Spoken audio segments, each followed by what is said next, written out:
Coming to you from Star Studios in Denton, Texas, and Tom Collins Signs in Limerick, Ireland.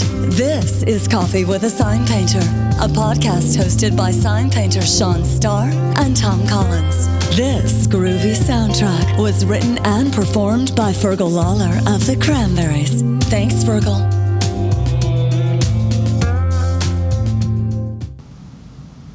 So, hello, Tom. How are you? I'm good, Sean. How are you? I'm doing good. Hey, what's the weather like here?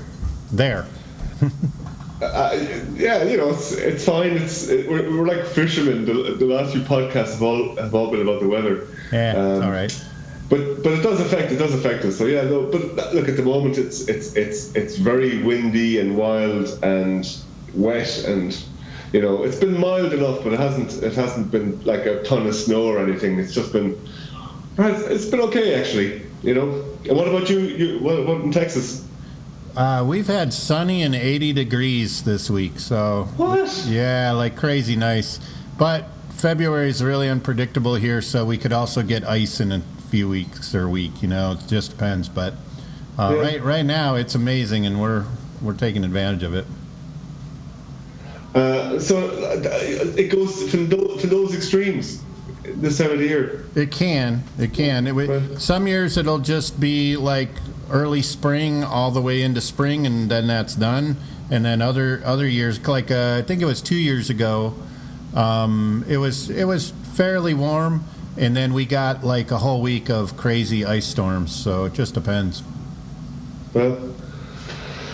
But are you working outside much at the moment? No, fortunately, everything that we've got going on since the beginning of the year has been, well, that's not true. We did 2 outdoor jobs since the first of the year, but they were both on days that were 70 degrees and sunny, so those worked out perfect. But the rest of it right now is indoors. But you know, I don't do well in the winter.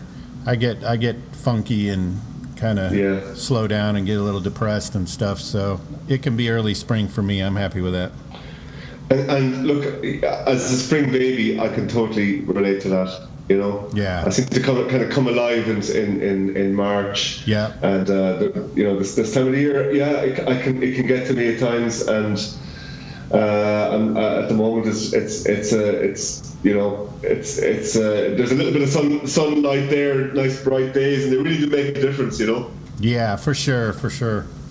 Yeah, I you know, I don't know if I could deal with the Irish weather. I lived up in Seattle for quite a few years, and all that drizzling rain really got to me. But when we came when we came out there, it was beautiful. So. Well, yeah. Well, look, I think we got lucky that particular few weeks. It was an Indian summer, and it was. I mean, typically our summers here aren't as good as I remember them being growing up. You know, I have these memories of it being endless sunny summers when I was a kid. Yeah. And now they're nearly as wet as winter, you know. It's just warmer, you know. Yeah. But it's nobody comes to Ireland for the weather. That's kind of, it's one of the things, like it's almost in the tourist tagline in the tourist office, you know. Come sit in a warm pub. Come sit in a warm pub, and but I mean, even on a wild, windy, blustery, you know, horrible day, it can still be really amazing to be on the coast and be on a beach, or you know, it just can blow all your cobwebs away, you know. True. You should work for the tourism board. Well, I was down in West Cork a couple of weeks ago for a couple of nights, and I stayed in a hostel down there. It was a Christmas present from Nikki and Seth. And it was like, you know, I couldn't believe it. It was really good. It was just, you know, I just was able to take off, and it was fantastic. The weather wasn't great, but I didn't mind. It was nice just to you know, go for walks and go for drives, and just the scenery was amazing. And, but it's great. That's awesome. So over the weekend you emailed me And I was excited, and I know that you're probably even more excited because it's something that you've been working on behind the scenes for quite a while with Piquant Media over there in Limerick. And in a little bit, we'll be playing your interview with them in their studio, which is also where we recorded the interview with the Cranberries. But so tell me what's going on. It's finally coming together. What's happening? Well, there's been obviously a big chunk of time between, recording the interview with the Cranberries, working on that project where you and Kaylee came in and all the others came in, Peter McCullen and all the English boys and Martin in from Amsterdam and Simon in from New York and all the other contributors. We had the guys from Piquant follow us around, and they were part of the project really, insofar as that they got really into what we were doing, helped us with graphic design, promotional stuff and all that, and helped us get the word out there that what we were doing was something different, and it had all these other dimensions to it, and it wasn't just an exhibition. It was a kind of a work in progress type project with a gift element to it, and an auction at the end where we donated made items for charities, local charity. So they were around for a lot of that and helped get the word out, and they got this great footage, a ton of great footage from that month-long series of events. And I suppose like everything, when the dust settled and they got busy and I got busy and different things kicked in, it just kind of went on the back burner. And it was almost kind of to the point where it had gone on for so long that what was the point almost of resurrecting it. But it turns out that we have a good reason to kind of return to it or revisit it. And that reason is that the ghost sign that we made, the large ghost sign that you designed and Kaylee and yourself worked on with all the rest of us. That's coming down from where it's been for the last 2 years. Okay. And the people who were the custodians of it, they're a large department store, one of the biggest retailing department stores in Ireland, Brown Thomas, and we got a couple of years out of them. They were very good to us. So we can't complain, but it's quite a large piece to get up there, and it's quite a large piece to get down. And I kind of felt I wanted it to still have a life beyond just that 2 years, and so I offered it to the University of Limerick, and the last conversation I had with them was that they were very happy to have it, and that it was going to make its way to the University Concert Hall. Nice. In the university. That's itself, awesome. Yeah. So now it makes sense to maybe finish the short film on it, because we'll hopefully have footage of it going to the University Concert Hall. We have some really cool tracks that Fergal made especially for it. And who also gave us the music for our intro for this podcast. He did, yeah. And the Cranberries actually were recording a new album in the university last year, which is being released, I think, sometime very soon. Okay. And they're, so in a way, it kind of it's getting this new lease of life because of that. All the pieces are finally coming together. Well, I hope so. I mean, there's been a lot of moving parts, a lot of spinning plates, and a lot of kind of, being kind of patiently prodding, poking, and pushing a little bit. But I think we're nearly there. And the guys, in fairness, have always been Piquant have always been really good with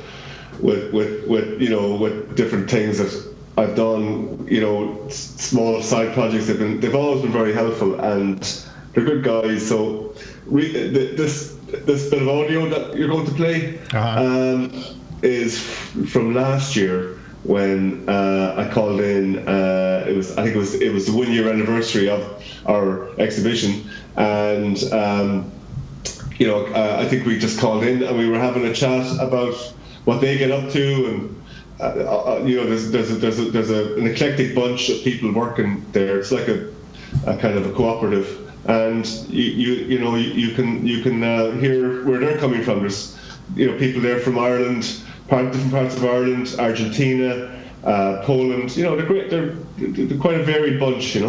Yeah, I was listening to that audio earlier, and it's a good interview. It's got some. It has some good perspective from the design point of view, as well as some of the stuff you guys brought up about sign painting.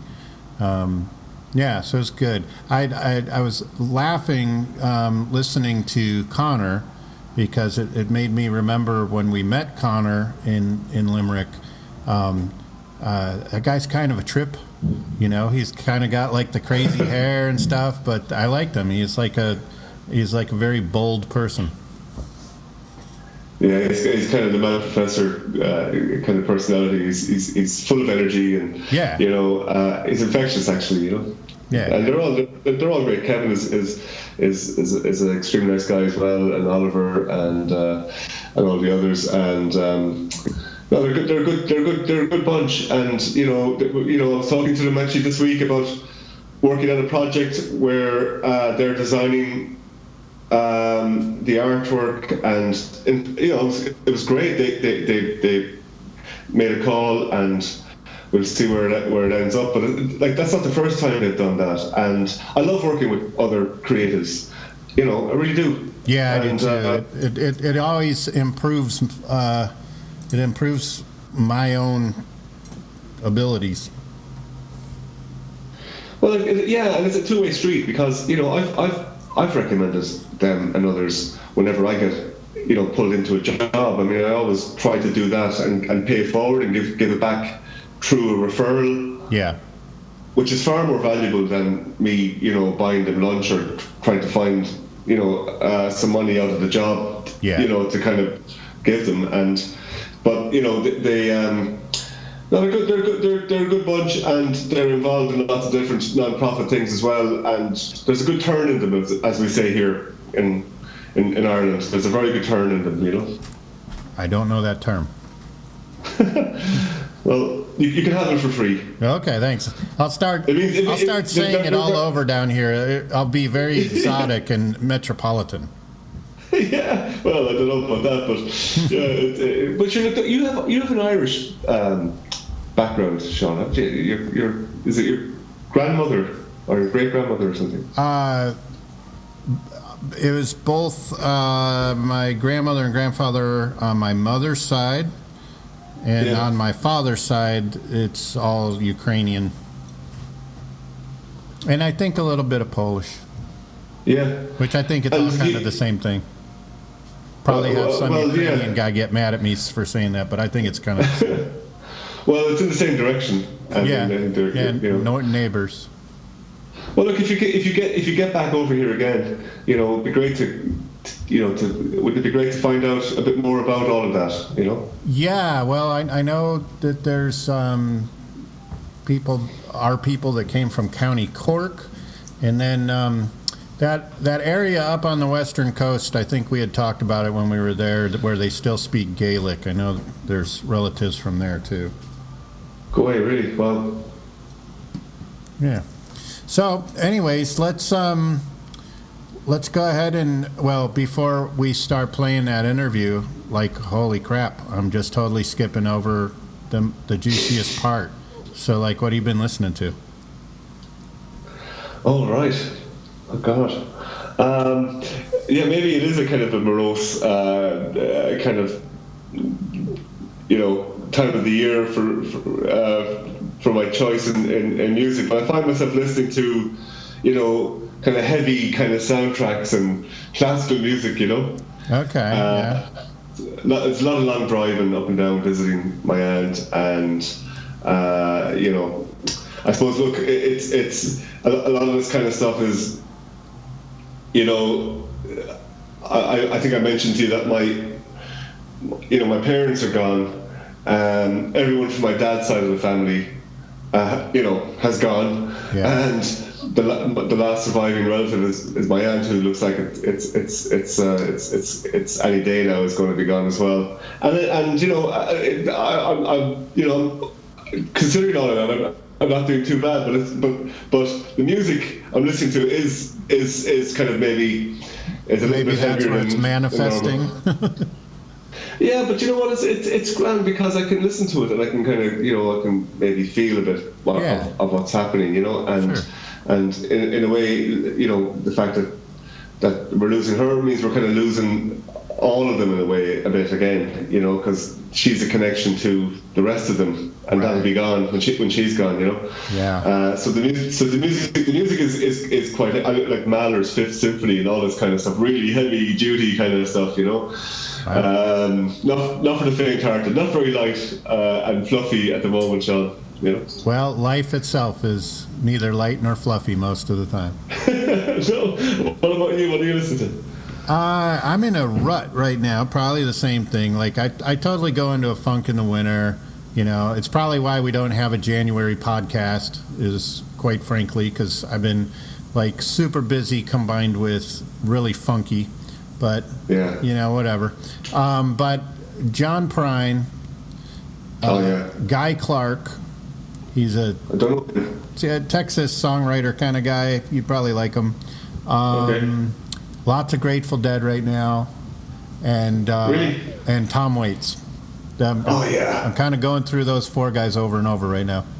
And what Tom Waits period are you dipping into? A lot of the early stuff. Was listening to Reservoir Dogs the other day. So yeah, it's a great soundtrack. Yeah, so just kind of jumping around, listening to different stuff of his. Yeah.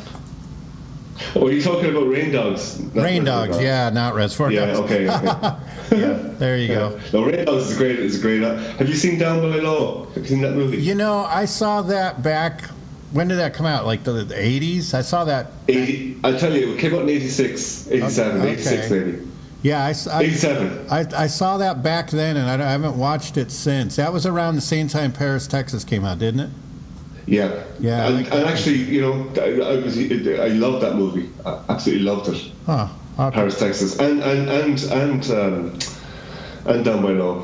Just absolutely loved those two movies. Yeah. I'll have to revisit those. But again, this probably isn't the time to do that because those are both kind of funky movies. Well, sometimes it's kind of nice to go there. I mean, you know, there's a misconception about melancholia and you know, and you know, being morose and then depression. I think they're all kind of different things, you know. True that. And, I do agree with that. You know, yeah.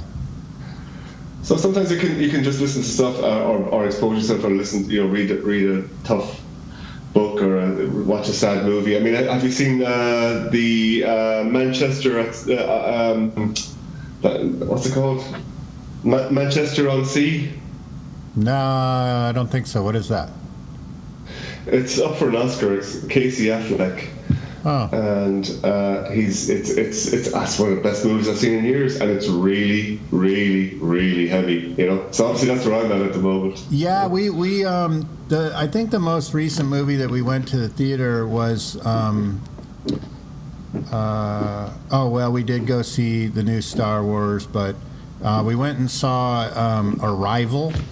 Are you aware of? Oh, that was good. Yeah, that's great. That was a thinking movie. I liked it. It had a lot of layers to it. Yeah. It almost had an art house feel to it, you know? Yeah. Definitely not your typical studio movie. Yeah, so I mean, that recently just kind of sort of folks have gone back into kind of, you know, just soundtracks and a lot of that kind of stuff. Maybe because of the movies I'm watching a lot of movies at the moment, you know. Yeah.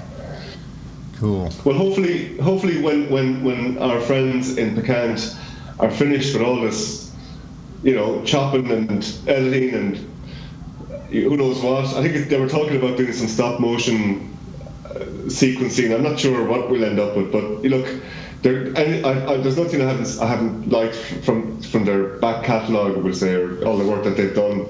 Cool. They're really creative and they're really, really clever, and I'm sure it'll be great, you know.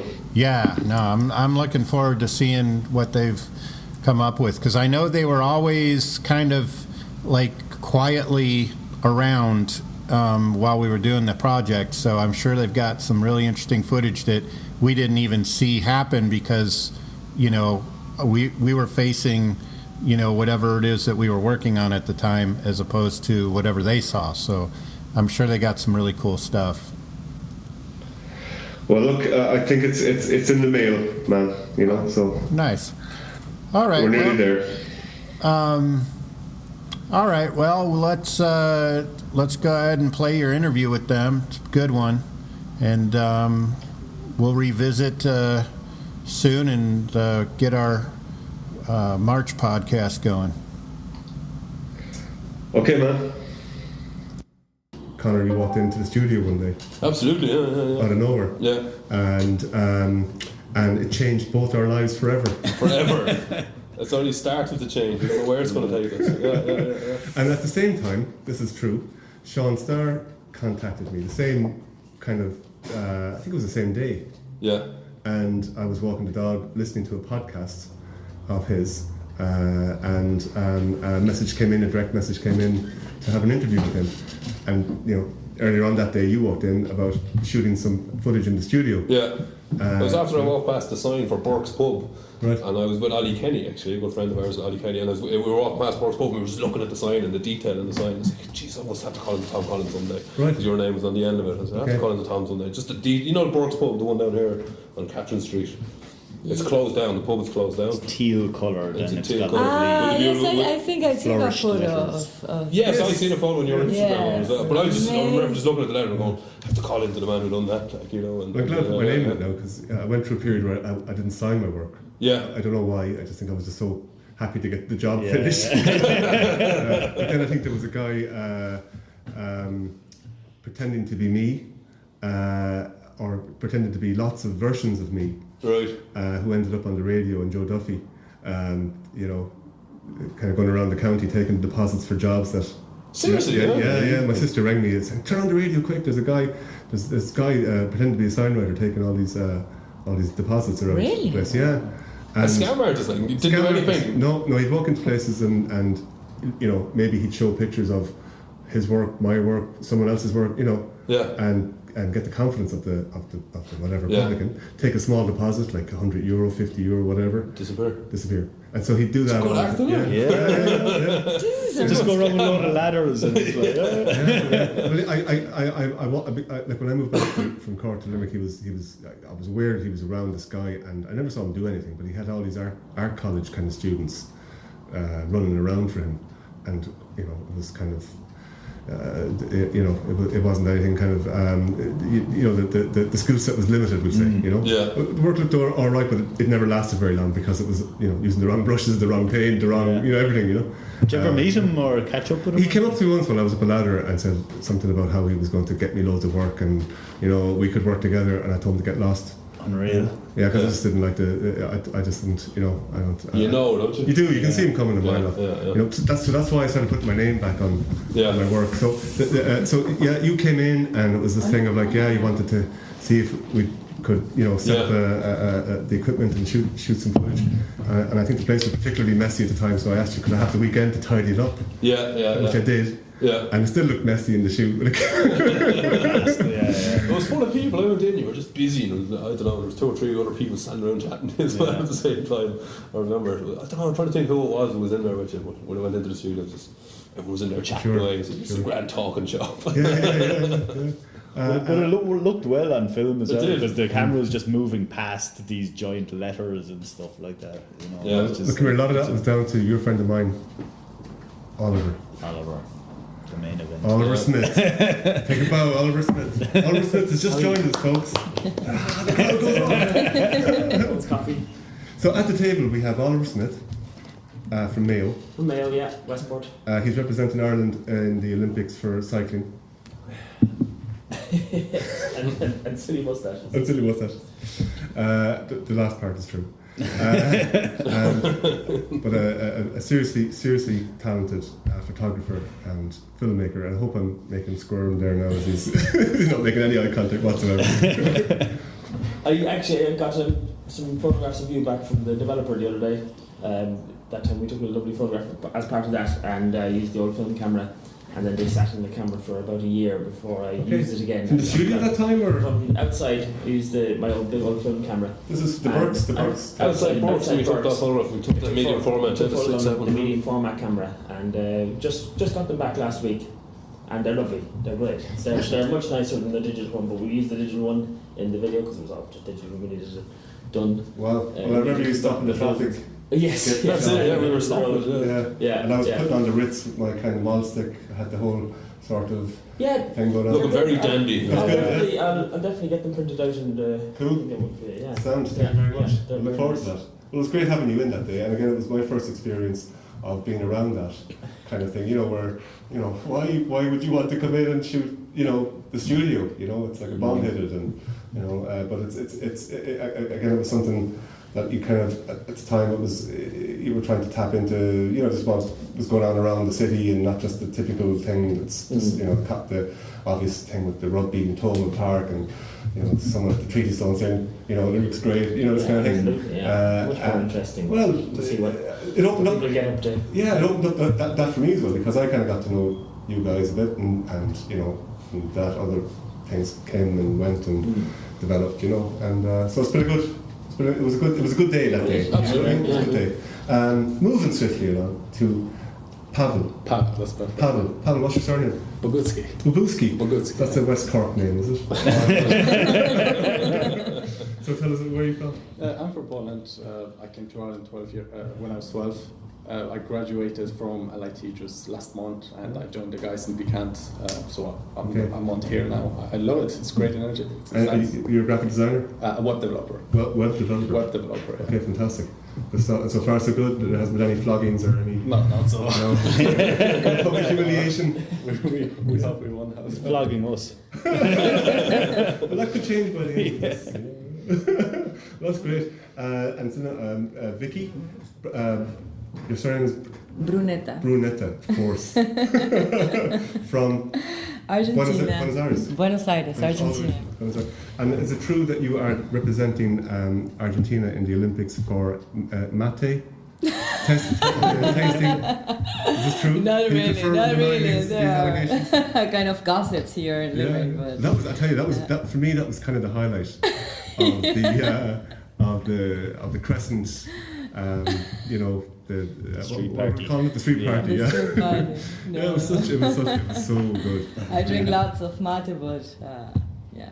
Well, tell us what that is, because for me it looked like some sort of a bong apparatus. That's what really attracted me to it. What is mate? Yeah, it's like a tea, but just you drink that in a cup with what is it? A straw. Straw. It's a stainless steel. Yeah, steel, and just beautiful. The cups are gorgeous, aren't they? Yes, there are different kind of styles of mates, and with hot water. It's something nice because it's a kind of thing to do with people, to share with people. It's not only to drink alone. Sure. So it's a kind of custom that we have to share it's mate. lovely. It really is. And do like rounds. Yeah. Just on the next one and just push. And do you ever get people that kind of bogart the mate? That they kind of don't share it and hold it too long and kind of. Yes, it's like a mic. It's a microphone, Just you start to speak. Just okay. Yeah. Give me the mate. And is there a subtle thing where you drop a hint, or is it okay to kind of be a bit more direct and say, come on with the yes, it's okay. It's all right. It's no one's going to get offended too much. Do you always pass to the left? Sorry? Do you always pass to the left? I don't know. It depends. Can you Because that's about you pass to the right. No, nothing. We are not so conventional. Because here, I was told, you know, for example, there's a beautiful letter E there behind you that Simon Robinson made during the exhibition last year, and you guys won at the auction. You outbid a lot of people who were very keen to get that. Yeah, outbid Seth. Yeah, outbid Seth. Although I did guilt trip Derek O'Sullivan, who was trying to outbid him on something else. I can't get him the look. The dead stare, he stopped. Yeah, but you can see that the shadow off to the E is going off to the right. You know. Yeah. And I remember asking this question when I was training. You know, sometimes you see stuff that goes off to the left, and sometimes you know, is there, you know, why is, you know, you see a lot of stuff here that goes off to the right, and if you go to the UK, you see it all off to the left. And he said, well, actually, it goes back to when there was a lot, like, you know, Ireland was under British rule, and it would identify who was the Catholic sign painter, who was the Protestant sign painter. So if you had your shadows going off to the right, you were Irish, or you're Catholic, and off to the left, you were Church of Ireland or Protestant. Right. Now, I think that could be complete nonsense. That's amazing. So the shadow of the drop shadow of the it tells you what you might need to know if you care about that kind of stuff. Yeah. So you want to know. People did. And exactly. So who do I want to work with? So I suppose this is an important thing you brought up, Conor, about, you know, do you pass to the left or pass to the right? So I just kind of, you know, probably jump in there with that one. It is coffee with a sign painter. We might have to change the name of the podcast to Mate with a sign painter. This could be a new one podcast. Yeah. And your background is in illustration as well, and graphic design? No, in fact, I love to design books, magazines, and editorial design. This is what I really love, but just I design whatever. And you get to do a lot of other stuff here as well. Yes, a lot of different stuff. I'm having a really great time here. It's just good. Fantastic. I've been living here for 10 months here in Limerick, and it's surprising me all the time. It's a special place to settle down. Yeah. So much so that you got your own billboard. Oh my God. Because the city loves you too. She's very proud of it. I would be very proud of it too. If I got my like for me, it's a bit embarrassing. I bet you sent that one home going, check me out.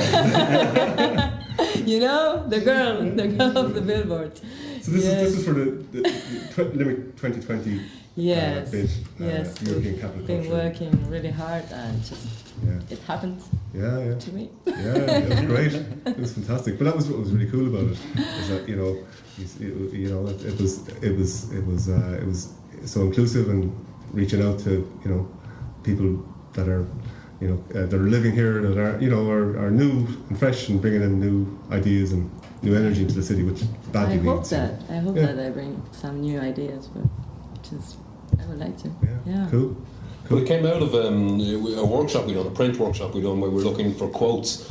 You know, print workshop we done with kids and different people, and Victoria had a good quote where it was "My city, my mirror." Yeah. You know, which so that's when we were looking at things to make big and put up on buildings. I was kind of looking for the quotes that kind of made people just think about the city, and I thought that was a good one. I thought it was a particularly good one. You know, "My city, my mirror," as in your city reflects who you are, and you know. I thought it was relevant, you know. Very good, very good. So there you go. It was, and you brought the kids in as well with a lot of this stuff as well. Yeah. You know, that was excellent. You know, really, you know, clever thing to do. Which is probably why you guys, the phone is ringing off the hook, and you're really busy and getting, you know, out there with, you know, all these cool projects that you're involved with. Which is, you know, it's not just your standard stale kind of clip art go to stock photo setup, is it? No stock photo as a rule. Yeah, it's a house rule for no stock photography. You know, or no stock anything. Will you be using stock photo for your wedding invitations, Kevin? No, they're all illustrations, so a lot of hard work and paper folding and all this sort of stuff. All right, you farmed it out to no. Argentina. Myself and Conor were just talking about it this morning.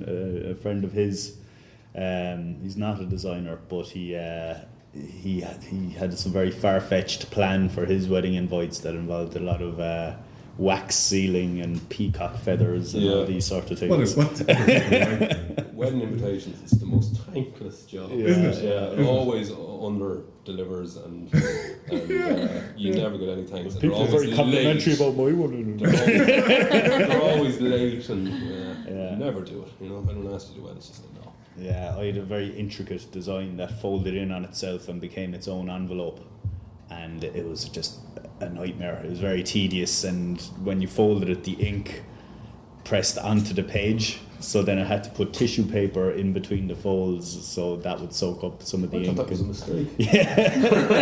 Or an extra layer of sophistication. Yeah, I'd say probably less than tissue papers in some of them, alright, but and did it work? Did it another story for another day. Like blotting paper, really, to kind of soak up Exactly, the excess. yeah. So that was a complete nightmare. Yeah, but look, you're going to want to do something special for that's it. your own. Yeah. You know. You kind of I did at the start, and then by halfway through it, I was like, yeah, I should have just gone to Snap. This is your brand. Yeah. You never know who's going to be at that. You know what I mean? Yeah. Richard Branson might be kind of gay crashing. I saw this in the post, and I had to. So with Kevin King, all right, and also a graduate of LSAD. Yeah. And Oliver and Connor. Yeah. That's how you guys met up, isn't it? Yeah, we were all in the same class. Yeah. So I'm a Clare man as opposed to a Limerick man, as the lads saw. It's practically. I mean, we're not going to split hairs over a couple of inches. I'm afraid we'll have to. Depends how. Well, see, if we were doing well in the Ireland now, you'd be kind of happy to say you were from Limerick. No. Sure, Clare are doing well in the football now, so. Of course they are. Yeah, there you go. Surprise. It's like Galway winning the City of Culture. I know. And then they beat us the other day as well in the hurling, so.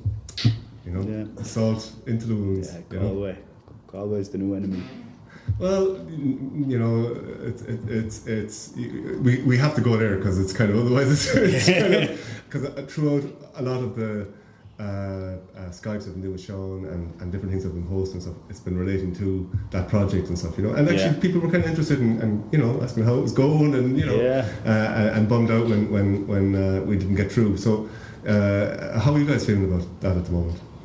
Mixed feelings about, obviously very upset that it didn't happen, and we were all very optimistic and confident that we could and possibly should get it. And then when we got the news, the initial reaction was bummed out, as you say, but there is you can feel a change in the city, and I think the community, the creative community, but more importantly the general community has been mobilised, and the idea is out there. And I was talking to a friend of mine yesterday, and he'd have no interest in the cultural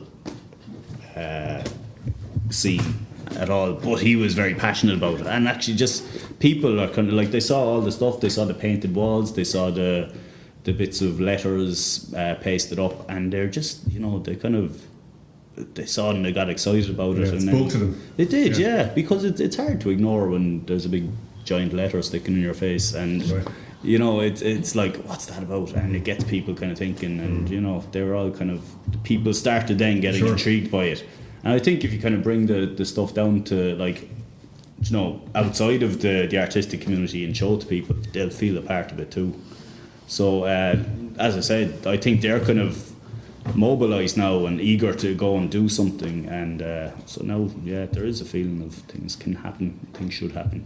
I think I sense that as well, and some friends who are living abroad, who have been watching, who are artists living abroad, so, really have been feeding that back to me as well, and it's I think it's been just a huge morale boost for the city.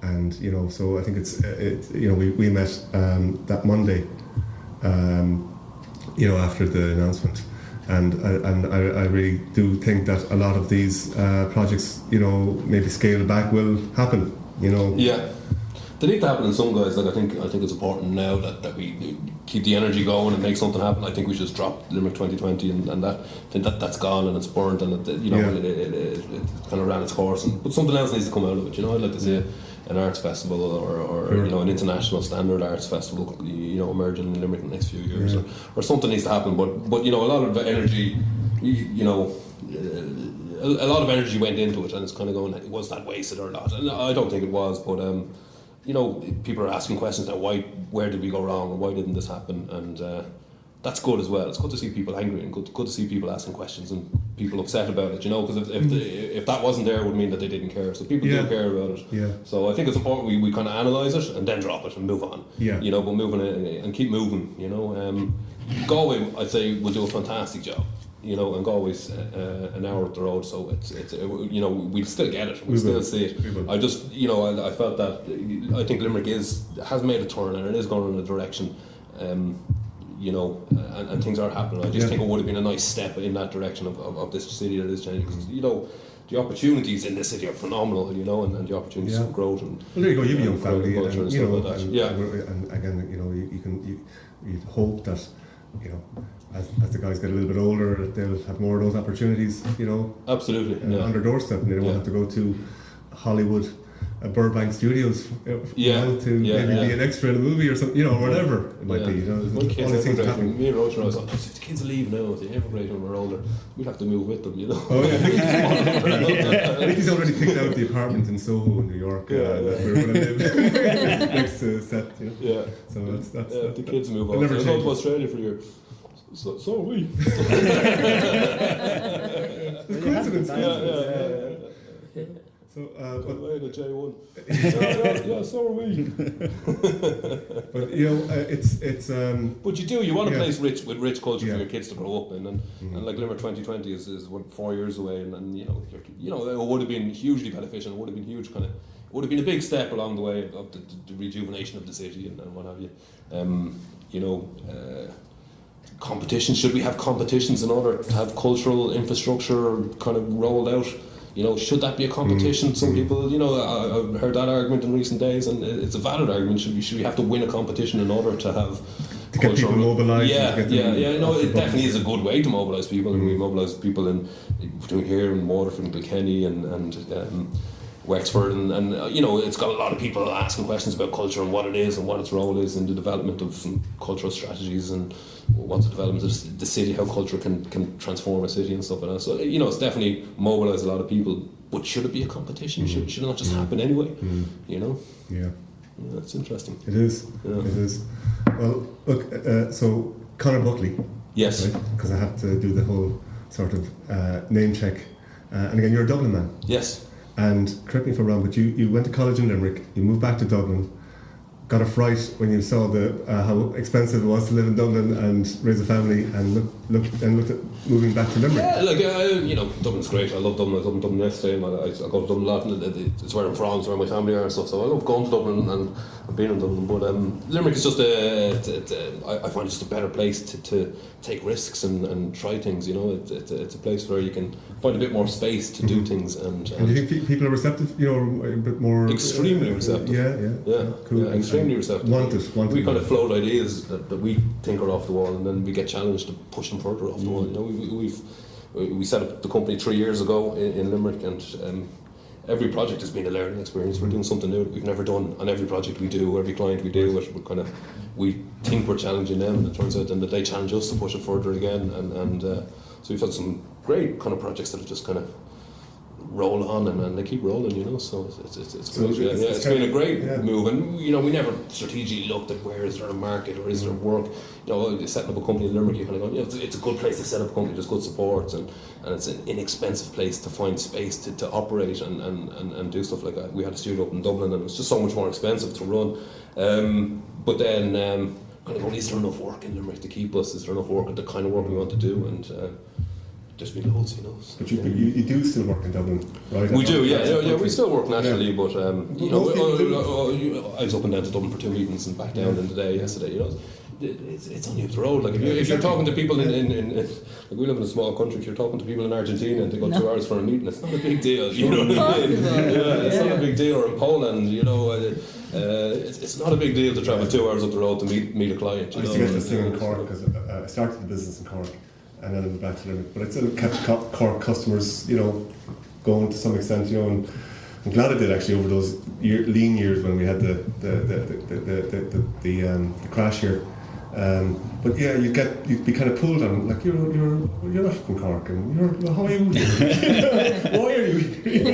I wouldn't stay identified that I wasn't local. But like I don't know anyone in my business and a lot of other businesses I come across that doesn't have to travel and didn't have over the last few years. And we all speak the same language, and I mean it's like it's all the same currency. And I never thought that.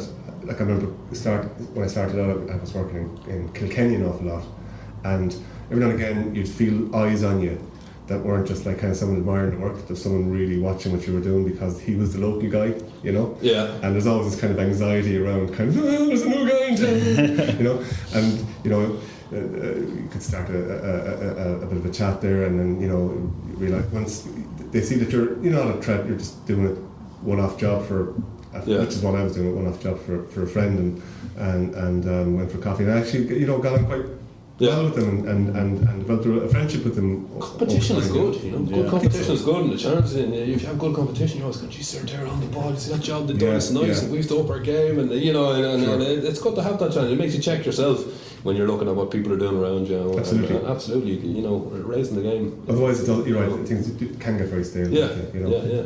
So competition is good, it's very good.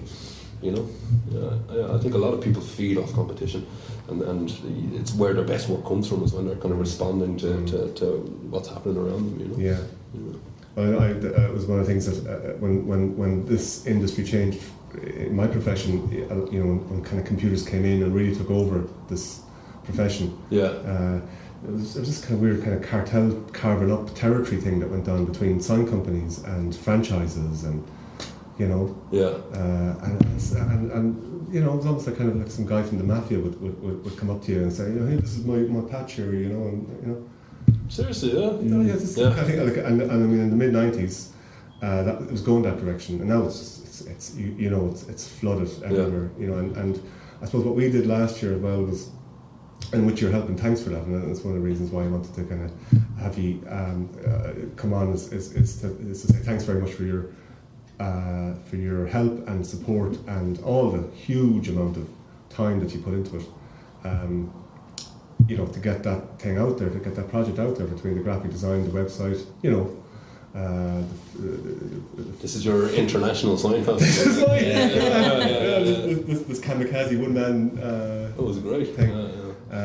But the thing is, it wasn't really, because it was so many other people, including yourselves, that put a huge amount of time into it, and made it really kind of more than this. You were talking about kind of, maybe the business is beyond what your expectations were at the beginning. Now that certainly was. I thought maybe we might get a mention in the Leader or the Limerick Post, but it just went nuts, and it's been something that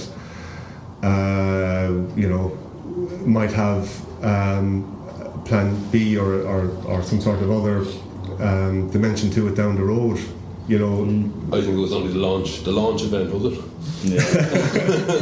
Well, teaser. It's like you said, you learn. People are interested in letters, and the craft of it, and for sure. Just the messages, and there's multifaceted kind of levels to sign painting and design, and there's an appetite out there for it. And you relate to other, we were identifying, or people were identifying from the tattoo world and the graphic design world and the printmaking world, and and it's great because we come into contact with too many of those, people, not a huge amount, and now it's great.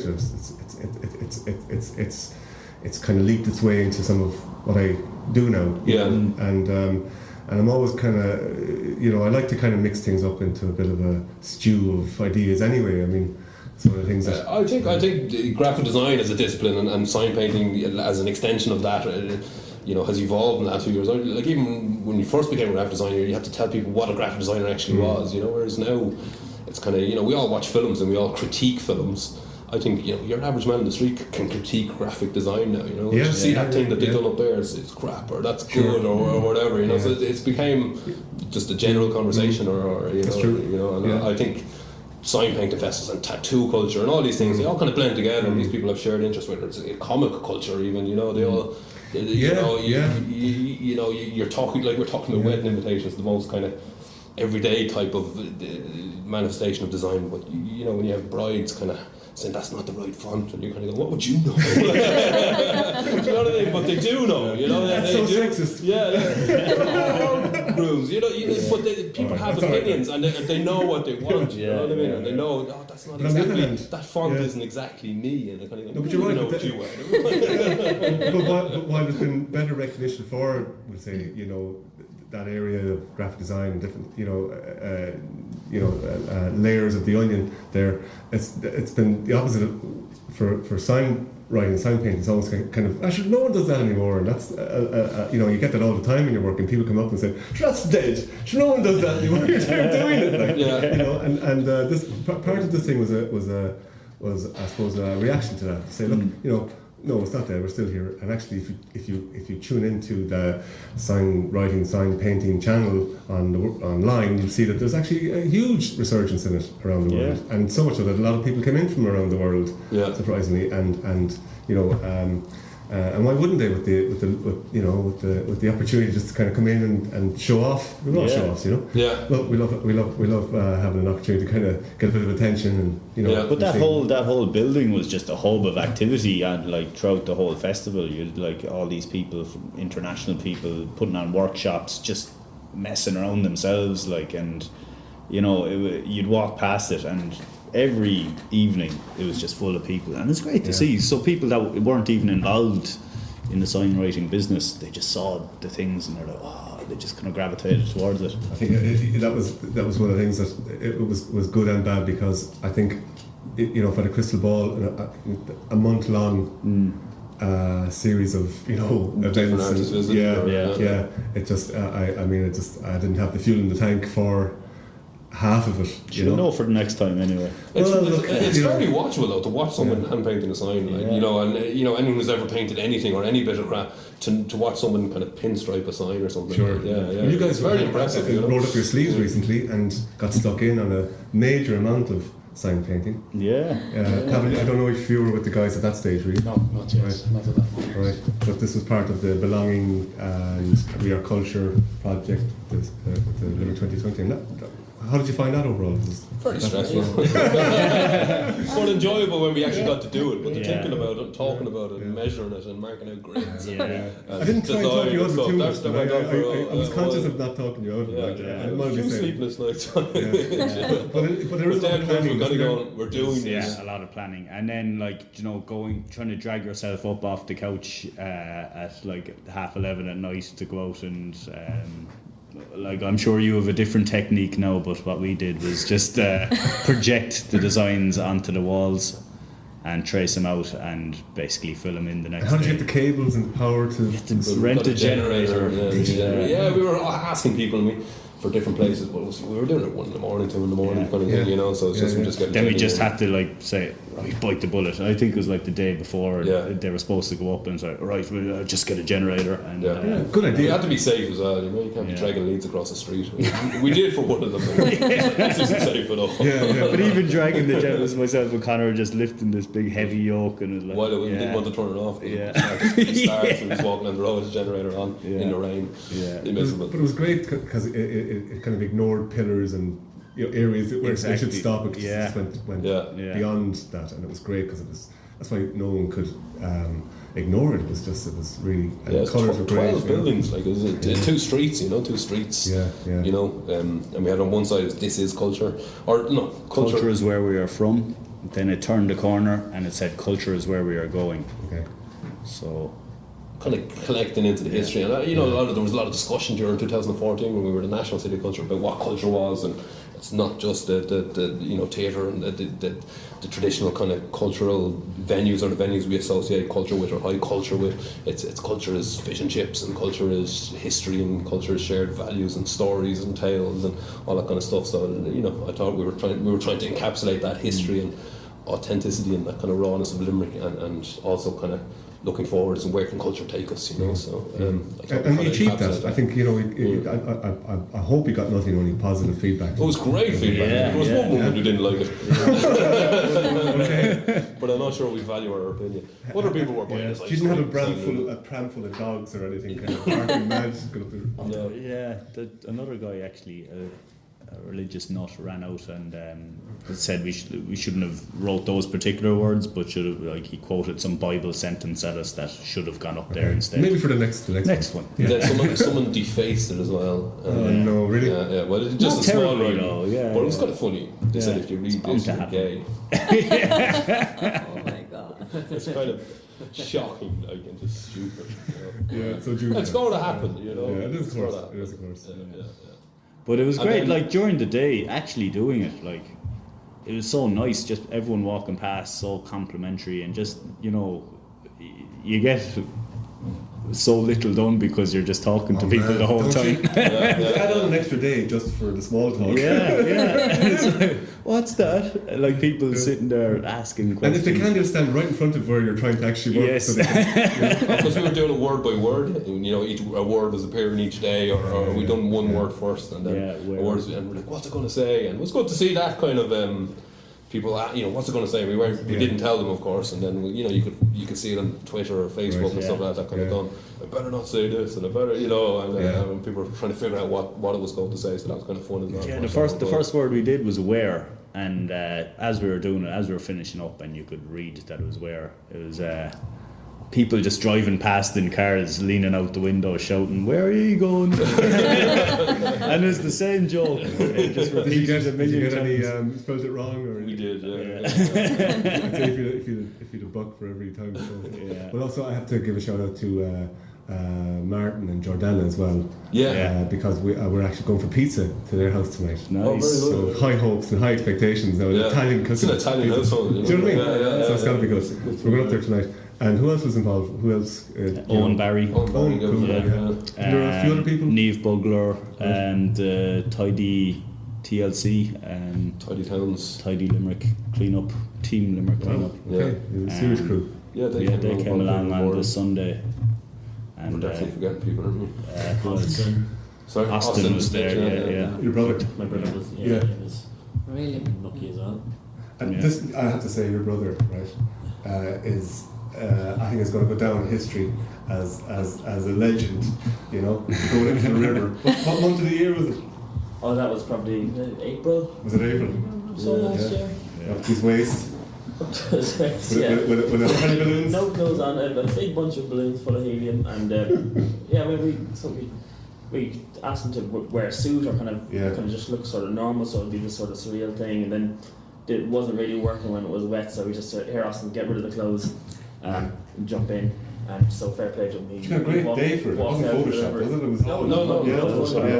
And I think, you know, it's I know you got a bit of stick around the time unnecessarily, I think, for that. But it's worth mentioning that a lot of the energy that went into the exhibition and your help with all of it as well.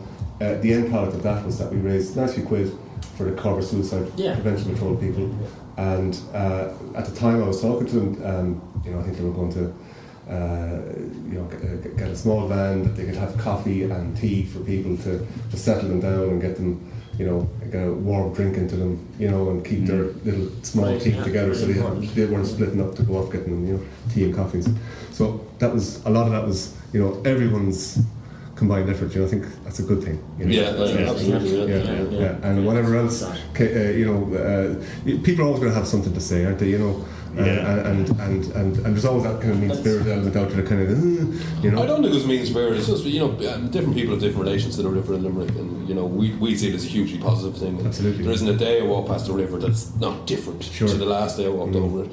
It always changes, different times of the evening, different high tides, low tides. It always looks different and kind of, you know, it catches you every now and then when you walk across either the bridge. So we just see the river as a hugely positive thing. Other people have bad associations with the river. There's a lot of history with you know, the suicide issue and all this kind of stuff, and they just maybe misread the image or thought that. Well, I think they were led to misread it, you know, more than. Yeah, there was a bit. Yeah, you know, it didn't really bother us. To be honest. It good. Yeah, absolutely not. You have to rise above it. Yeah. So look, come here, very quickly, right? What are you listening to on your iPod today? On the, or do you listen to YouTube, or what tunes are you listening to? I'm going to. Well, listen to Simon and Garfunkel. Yeah, call me out. Yeah. Oh, Graceland. New album's really good. I'm listening to that's what I put it on for that wristband song. That's in my head. Yeah, I heard it this morning. And that's it's brilliant, and he's playing in Dublin. He is, and we're going. Are you going? Yeah, we go for coffee up in. Yeah, no, I heard it. So I was listening to that yesterday. I think yesterday evening I was driving down. It was just in my head this morning. So that's what we put it on. And then we just let Paul Simon. Paul Simon's a good enough to end this thing on, isn't it? Thank you very much. Yeah. Come on, Tom. Thanks, lads. It's been great. Thank you. Okay, Hep Cats. This is the part of the show where we play a song from the Arhoolie archive, so pay attention. You can get these tunes from the legendary Arhoolie records at arhoolie.com. Now sit back, open up some One Shot, crank up the volume, and expand your minds, babies.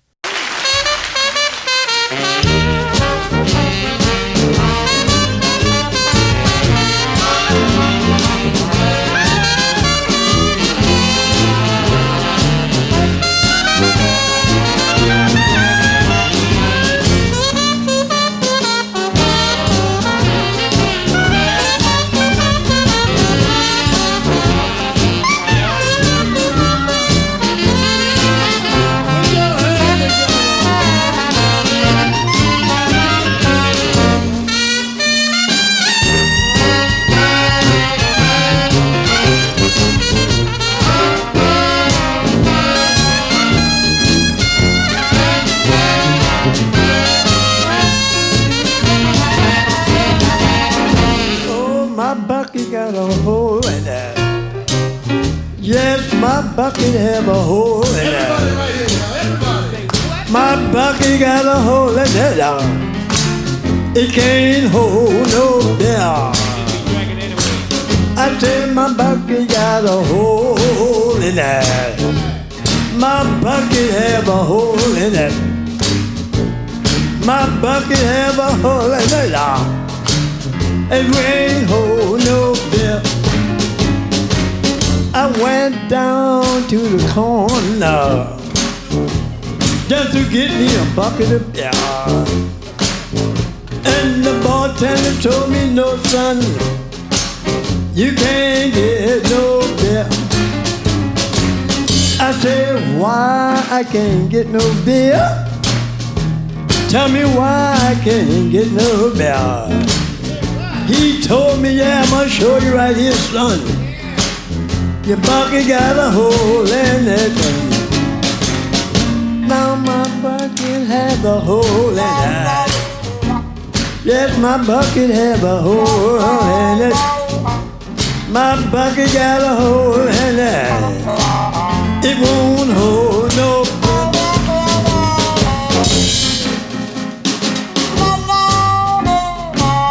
Oh yeah. Oh, do or don't. Yeah.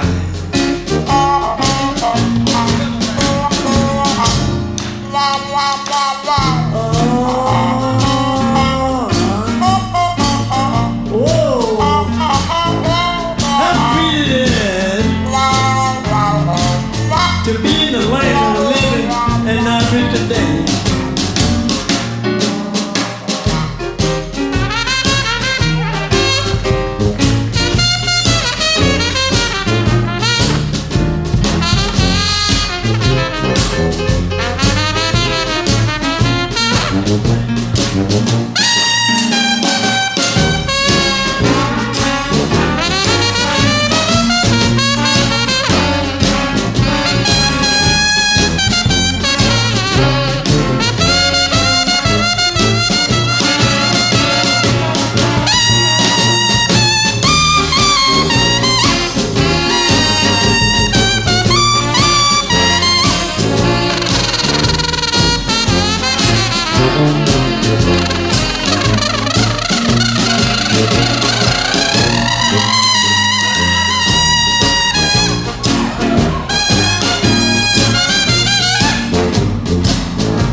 bucket got a hole in it. My bucket got a hole in it. It can't get no beer.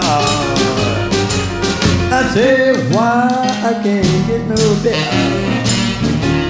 Why I can't get no beer? You told me right here, my son, I gotta go home with some beer. Oh, give me a bottle of beer. I got to go home.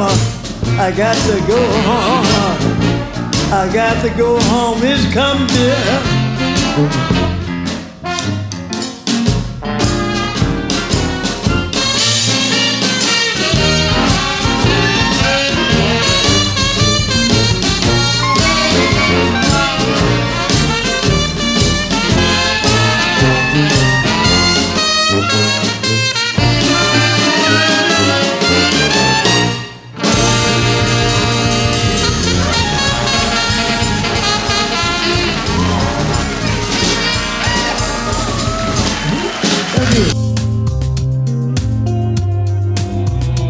Thanks for listening, folks. Tune in next episode for more madness from Sean and Tom.